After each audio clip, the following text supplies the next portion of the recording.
¿Cómo están? Pues espero que estén bien de salud, que estén bien de ánimo. Vamos a seguir hablando de la historia de México. Ahora vamos a hablar de un personaje, José Vasconcelos,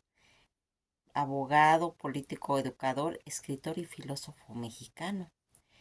José Vasconcelos Calderón, que va a nacer en Oaxaca el día 27 de febrero de 1882 en la Ciudad de México, y va a morir el día 30 de junio de 1959. Él, siendo abogado, político, escritor, educador y funcionario público, pedagógico y filósofo mexicano, autor de una serie de relatos autobiográficos que pues retratan detalles singulares a lo largo de todo ese proceso de descomposición en la etapa del porfiriato, del desarrollo y el triunfo que tuvo que ver la Revolución Mexicana e el inicio de etapas de regímenes postrevolucionarios mexicanos, que fue pues llamada la construcción de instituciones. Es importante este personaje porque va a marcar pues toda una etapa cuando fue nombrado primer secretario de Educación Pública del país y rector de la Universidad Nacional, condecorado como doctor honoris causa por la misma institución y por la de Chile, Guatemala y otras latinoamericanas. También va a ser miembro del Colegio Nacional y la Academia Mexicana de la Lengua. Toda esta situación en la que nosotros vamos a ir conociendo a este personaje y que va a marcar pues todos los orígenes. Nacido él en Oaxaca, en la ciudad capital del estado onónimo, el día 27 de febrero de 1882, fue el segundo hijo de 9 que procrearon Carmen Calderón Conde e Ignacio Vasconcelos Varela. Particularmente, fíjense, importante para su desarrollo personal, pues fue esa oportunidad que tuvo de realizar estudios de educación primaria en escuela ubicada en la frontera de Estados Unidos y México, especialmente en English Patch en Texas y Piedras Negras en Coahuila. Además que va a tener causas familiares que en los aspectos de índole económico, debido con- a, pues ir continuando su educación en el Instituto Científico del Heroico Estado de Toluca, Estado de México, el instituto también en Campechano, en la ciudad de San Francisco de Campeche, Campeche, que va luego pues de la prematura muerte de su mamá. Él va a ingresar a la Escuela Nacional Preparatoria, actualmente la Universidad Autónoma de México. Recordarán cuando estuvimos hablando de esa unión en la que se va a empezar a hacer en 1910 ya la fundación, de que se van a unir las facultades tanto de Bellas Artes como de Ingeniería, como de Medicina y Jurisprudencia. Ahí él va a pertenecer en esa época a la Escuela Nacional de Jurisprudencia, donde él va a obtener el título de Derecho en 1907. A los 2 años de haber concluido pues sus estudios, Vasconcelos va a participar con otros jóvenes mexicanos críticos en los excesos de la educación positiva que había impuesto Justo Sierra, ministro de Institución Pública del Gobierno en la época de Porfirio Díaz, y la fundación del Ateneo de la Juventud Mexicana, pues más adelante conocido como el Ateneo de México. Lo novedoso del Ateneo no radicó en sus disposiciones a criticar los excesos del porfiriato, sino a la calidad de las críticas sagaces que emanadas de la generación de jóvenes pues intelectuales que le dieron vida. La más importante de ellas tiene que ver con el rechazo del determinio y los mecanismos positivistas que estaban continuos y spensianos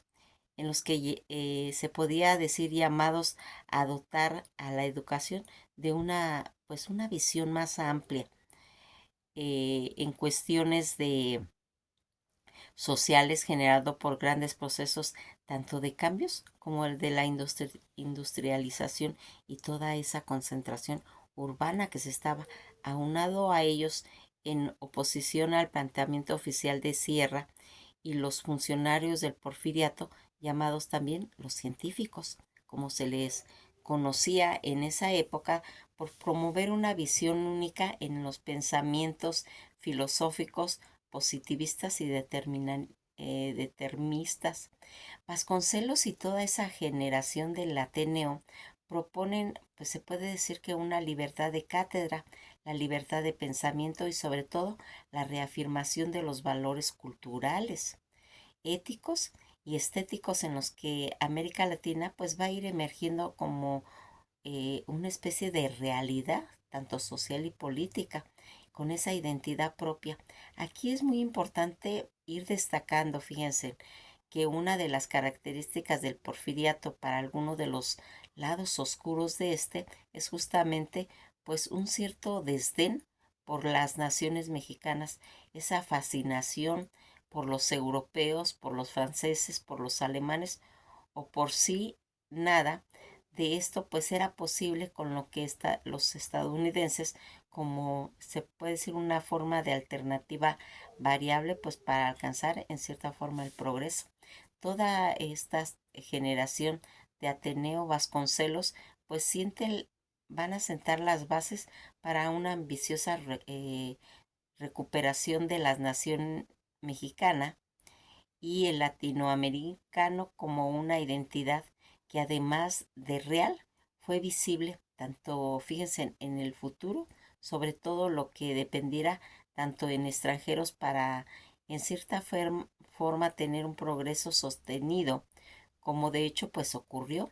con ese modelo económico que tenía en la época del porfiriato y otros elementos latinoamericanos similares como la de la República de los Coroneles en Brasil, México y Estados Unidos.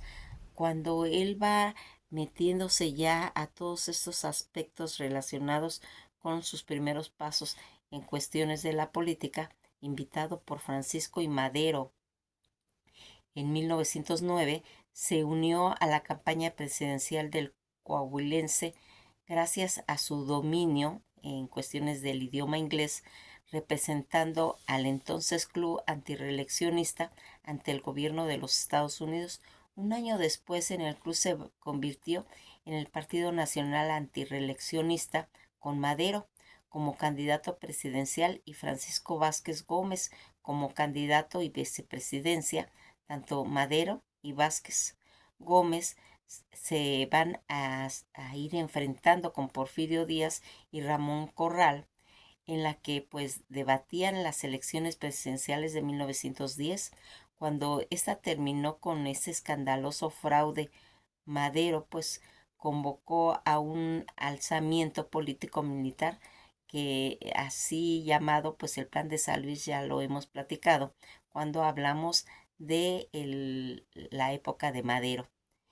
de Francisco Ignacio Madero. Todo este plan de San Luis que se inicia con la revolución ya en 1910. El primer periodo de la vida pública en realidad de Vasconcelos, del que pues fueron surgiendo una suerte de leyendas, la idea de que él fue quien acuñó el lema más celebrado del maderismo, que decía sufragio efectivo, no reelección. Este lema que hasta la fecha rubrican los documentos oficiales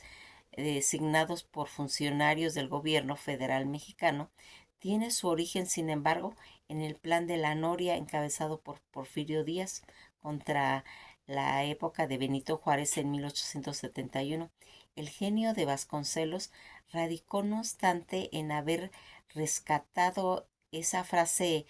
esgrimida originalmente por el joven Porfirio Díaz como un ariete contra el anciano Juárez, cuando éste insistía en prolongar su permanencia en el poder. Conocido el resultado oficial de esta elección, toda esa empatía del Plan de San Luis se multiplicó. Esto pues va a dejar claro que al anciano caudillo, que no estaba en condiciones de mantenerse al frente del gobierno, a menos que deseara llevar a México pues por una ruta de guerra civil, o a merced de las que ya pues demostraban ambiciones en los aspectos pues estadounidenses. De poner nuevamente en peligro al territorio nacional, Díaz renunció y el gobierno provisional instalado al efecto convocó a nuevas elecciones presidenciales en las que Madero triunfó en 1911. Todas las cuestiones que estuvieron relacionadas más adelante en cuestiones ya de la Revolución Mexicana, se produce ese golpe de estado de Victoriano Huerta y Félix Díaz. Vasconcelos tuvo que exiliarse a los Estados Unidos, donde recibió el cargo de gobernador de Coahuila y primer jefe del ejército constitucionalista, en el que estaba en esa época ya Venustiano Carranza, de buscar como agente confidencial en el reconocimiento de Inglaterra y Francia y otras potencias europeas, impidiendo que Huerta fuera reconocido o obtuviera pues en cierta forma ese apoyo económico. Cuando Vasconcelos logra el reconocimiento de Carranza como presidente de facto, este se volvió a nombrar a Vasconcelos director de la Escuela Nacional Preparatoria, pero las discrepancias políticas de Carranza que llevaron una vez más pues al exilio a Vasconcelos, ya de regreso para tomar la cartera de institución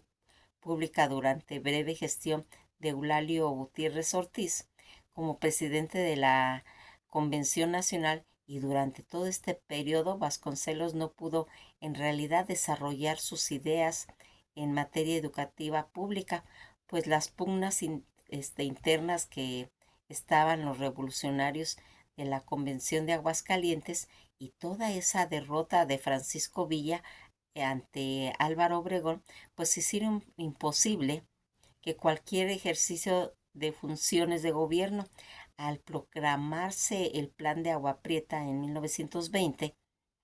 Vasconcelos se alineó con Álvaro Obregón contra Carranza. Tras la muerte de Carranza, el presidente interino, que era Adolfo de la Huerta, le encargó el Departamento Universitario de Bellas Artes, cargo que incluía la rectoría de la Universidad Nacional Autónoma de México. Ya siendo él el rector de la Universidad Nacional, después de 5 años de exilio, Vasconcelos regresa a la Ciudad de México junto con el general Obregón. El presidente interino en ese momento, que era Adolfo de la Huerta, en 1920, lo nombró rector de la Universidad Nacional Autónoma de México el día 9 de junio de 1920 al 12 de octubre de 1921. Y de acuerdo pues con todos esos ideales de Vasconcelos, la universidad tenía la misión de impartir enseñanzas y preparar a toda una generación de técnicos, de humanistas, pues que en cierta forma trabajaron y colaboraron en cuestiones de la sociedad. Al ser nombrado rector de la Universidad Nacional, dijo: yo no vengo a trabajar por la universidad, sino vengo a pedir a la universidad que trabaje por el pueblo. Fue su propósito como rector, el motivo por el cual José Vasconcelos quería pues preparar a los alumnos, a los estudiantes universitarios, era porque México acababa pues de finalizar todo lo que era la cuestión de la Revolución Mexicana, y toda esta restauración de México para Vasconcelos solo se podía lograr por medio de la educación y de la acción social. Las acciones que se fueron pues realizando como rector de la universidad fueron básicamente pues a divulgar lo clásicos, la literatura, la música y la arquitectura. Empieza con los proyectos que pretendieron pues ir humanizando a la comunidad universitaria. El espíritu iberoamericano expresado en su obra literaria queda también pues reflejada esa propuesta al Congreso Universitario en abril de 1921, del escudo que la actual Universidad Autónoma de México ostenta hasta la fecha, y que en él va plasmando pues toda esa convicción de que los mexicanos deben difundir su propia patria, con gran patria hispanoamericana, como una, se puede decir, una nueva expresión de los destinos humanos. La leyenda que propone para dicho escudo constituye hasta ahora el lema Universidad Nacional: por mi raza habla mi espíritu. Este apóstol de la educación, durante la presidencia de Álvaro Obregón, Vasconcelos fue nombrado como secretario de la institución pública, por el supuesto realizando pues las primeras reformas educativas, la cual pues va a elaborar desde la universidad, repercutiendo, pues se puede decir, en toda la República Mexicana. Desde esa posición va a iniciar un ambicioso proyecto de difusión cultural en el país, con programas de institución popular, escuelas rurales, edición de libros y promoción de arte y cultura. El objeto era integrar a México pues de manera pues más amplia de las grandes transformaciones que se fueron siguiendo, pues a fines que cuando empezó la Primera Guerra Mundial, Vasconcelos, un personaje tan carismático y capaz de entusiasmar a sus colaboradores, hizo de los maestros de la escuela rural un ejército de paz, y cada profesor, según su propia metáfora, de raíz católica, inspirada en el sacrificio de los misioneros del periodo colonial, un apóstol de la educación. Al trabajo de maestro rural sumó el apoyo pues nunca antes visto en México de la edición masiva de alguno de los más grandes obras de pensamiento europeo y occidental, pues que fueron en cierta forma distribuidas por todos los rincones del país, en la que Vasconcelos no dudó en calificar como misioneros de la cultura. Además inició pues un ambicioso programa de intercambio educativo cultural con otros países americanos, las llamadas embajadas culturales, que llevaron a algunos de los más brillantes estudiantes mexicanos de la época pues a entrar en contacto a la edad temprana pues sus pares de Argentina, Brasil, Colombia, Perú y otros países de América Latina. Además va a ir apoyando a la multitud de artistas intelectuales. En alguno de ellos los convenció para que se estableciera en México y con ellos ideas nuevas, formular una forma de expresión artística masiva que, a pesar de esos tintes políticos y propagandísticos que tenían ese valor tanto estético, excepto de duda. Tal fue el caso de los muralistas tanto como David Alfaro Siqueiros, José Clemente Orozco y Diego Rivera, pues apoyó de la Secretaría de Instrucción Pública de Vasconcelos. No se limitó, sin embargo, a los artistas mexicanos, como lo demuestra pues, su relación con la chilena Gabriela Mistral y con el poeta escritor venezolano Humberto Tejera, ni tampoco en el campo artístico. Un ejemplo, entre otros, es su relación con el político peruano Víctor Raúl Haya de la Torre. Como secretario ya en cuestión de la educación pública en 1922, Vasconcelos apoyó a Rafael Alducín, director del periódico Excelsior, que habíamos dicho que tienen la misma antigüedad que la Universidad Autónoma de México, instituciones que a través del tiempo de la historia de México han estado ahí. El director Rafael Aducín, director del periódico Excelsior, en una de sus campañas para ir promoviendo el Día de las Madres y contrarrestar las ideas de la educación y la liberación de las mujeres que se discutían en Yucatán. Todos estos antecedentes de la educación en México desde 1867, durante la República restaurada, la educación mexicana aún conserva la antigua forma colonial de enseñanza. El clero y los particulares proporcionaban educación a nivel primaria, secundaria y profesional. La educación durante 1867 hasta 1908, hasta 1911 había pasado pues a un segundo plano. Todas estas construcciones de las instituciones tan importantes en un aspecto, se puede decir, clave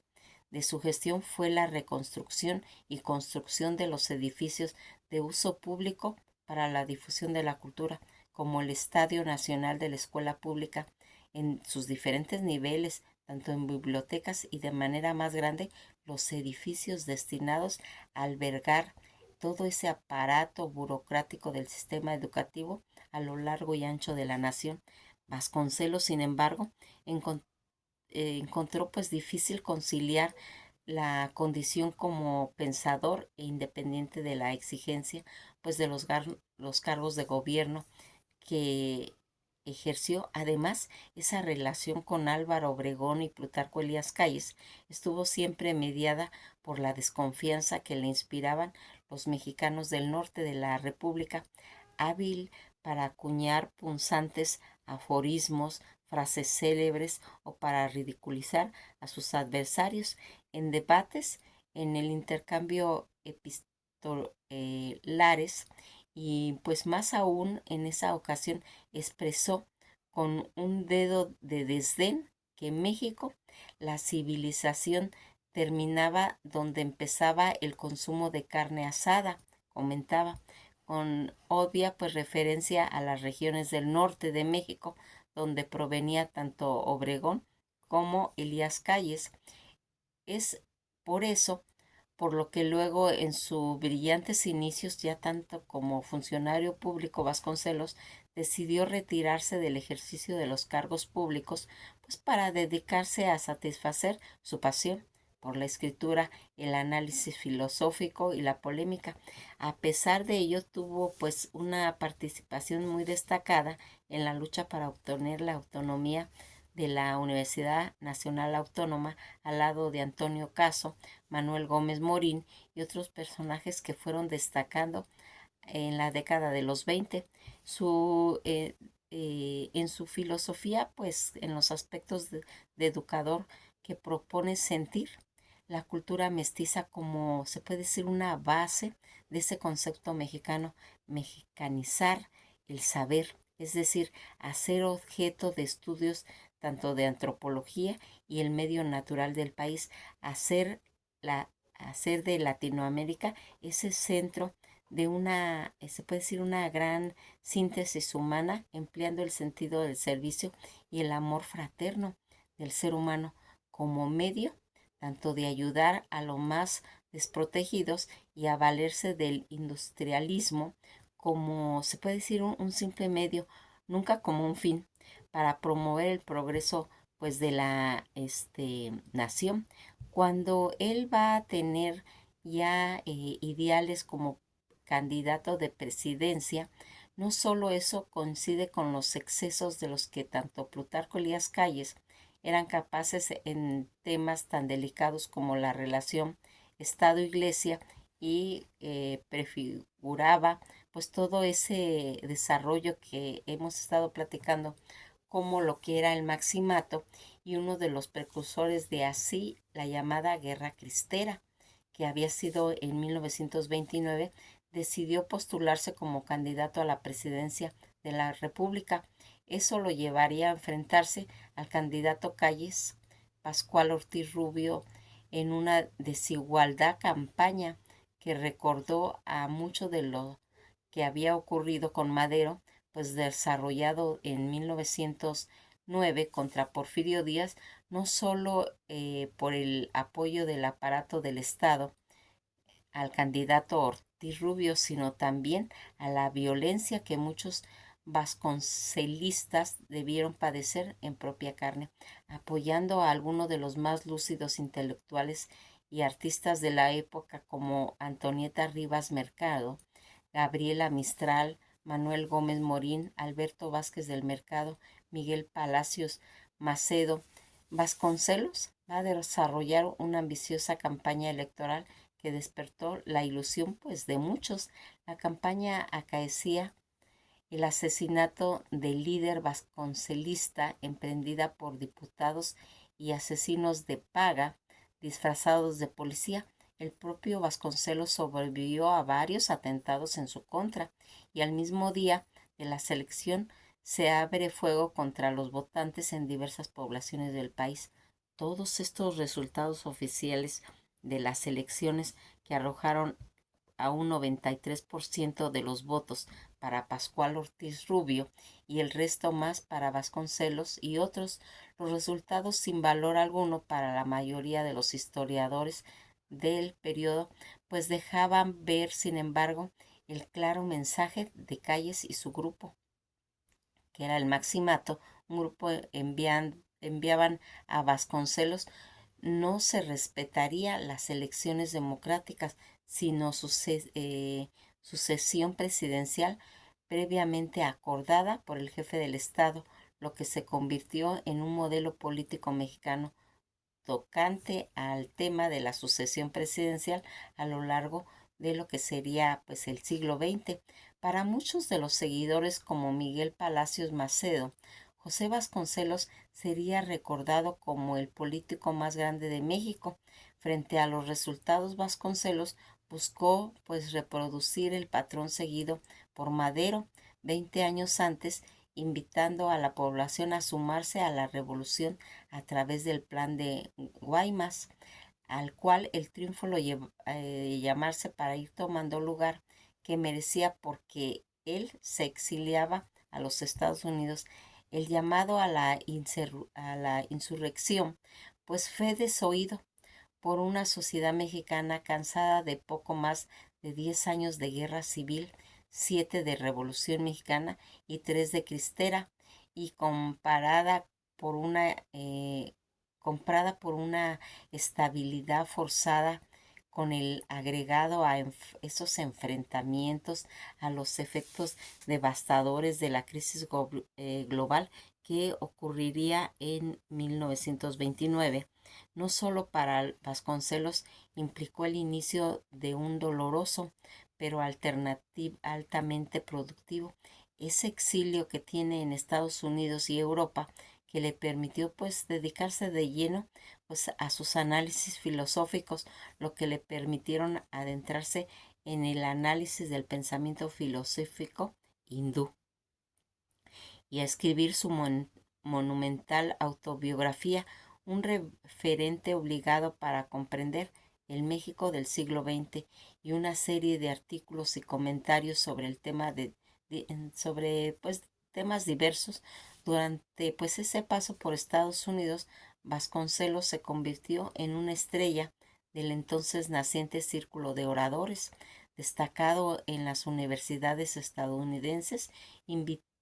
Invitan a informar sobre lo que sucede en otros países, pero que también le permitió a Vasconcelos, pues por otra parte, satisfacer sus más elementales necesidades en cuestiones económicas, pues su paso por el servicio público no acumuló riquezas. Una vez concluida la Segunda Guerra Mundial, Vasconcelos continuó como director de la Biblioteca Nacional, cargo que combinó con una activa carrera como profesor universitario y polemista. El destino, sin embargo, pues le tenía reservada una última satisfacción, pues en diciembre de 1958 vería a uno de sus discípulos y organizadores de su campaña presidencial en 1924, al mexiquense Adolfo López Mateos, convertirse en presidente de México. Fue elegido miembro correspondiente a la Academia Mexicana de la Lengua desde 1939. Años más tarde, miembro de un número, va a tomar posesión de la silla quinta del 12 de junio de 1953. Fue designado cuarto grado bibliotecario archivero de la institución. Sus discursos de ingresos fueron respondidos por Genaro Fernández MacGregor, quien refirió a Vasconcelos como el mexicano más ilustre desde la independencia. Esto en 1943. Fue miembro fundador del Colegio Nacional. Va a morir en el barrio de Tacubaya, en la Ciudad de México. El día 30 de junio de 1959 fue encontrado su cuerpo reclinado sobre el escritorio en el cual trabajó en una de sus últimas obras literarias, Letanía del Atardecer, publicada inconclusa, postumante mereció pues sus cualidades de pedagogo y su decidido apoyo tanto a la cultura latinoamericana, que la Federación de Estudiantes de Colombia lo nombró Maestro de la Juventud de América, título que a menudo se abrevia como Maestro de América. Todos esos acercamientos en los que vamos viendo, en las que se va a ir marcando, que vamos a ir mencionando más adelante, ese acercamiento al nazismo en sus cuestiones filosóficas, las obras y legados que se fueron marcando. Vamos a platicar más adelante de todo esto, en la que pues va a tomar gran parte en lo que sería toda esa designación a nivel cultural, al nivel de esa proyección desde sus inicios en los trabajos como rector de la Universidad Autónoma de México, que por eso quisimos volver a retomarlo. Que pasen un bello día y eso ha sido todo por hoy.